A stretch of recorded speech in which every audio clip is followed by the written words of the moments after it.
Part 1. The gist of Marxism-Socialism and its refutation. Part 1, Section 1.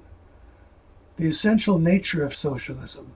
The need for armed robbery to establish it. First of all, it must be realized that there is no such thing as socialism without government ownership of the means of production.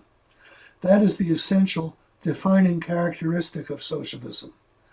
Second, there is only one way to establish socialism, and that is by means of armed robbery on a massive scale.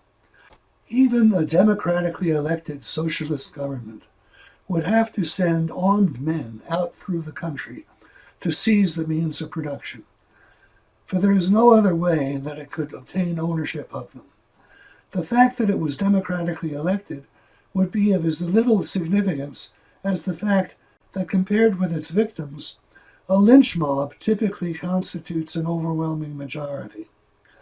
Unlike the case of nationalizing an isolated industry here and there, in which the government can pay meaningful compensation to the owners by means of raising taxes on the rest of the economic system, the government has no way to compensate the owners of means of production as a class, for there is no source of wealth outside the economic system.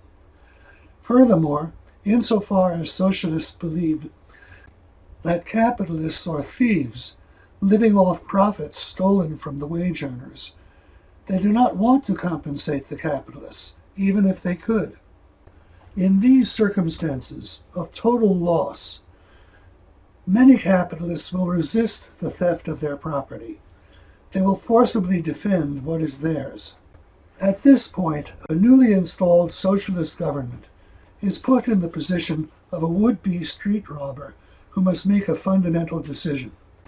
If the street robber wants to take someone's wallet, it is not enough for him to approach his victim and say something like, "Please, sir, give me your wallet." The intended victim may give him a punch in the nose instead. If the robber really wants the wallet, he needs to come with a gun to threaten his victim's life if he does not turn over his wallet. That is what the socialist state must do if it wants the capitalist property.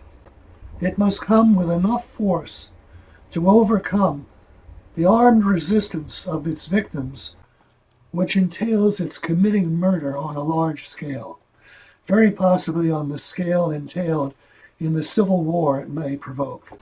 What this means is that to establish socialism, what is required are the communists. The communists are armed robbers prepared to commit murder. They are the true champions of socialism. They alone can openly establish it.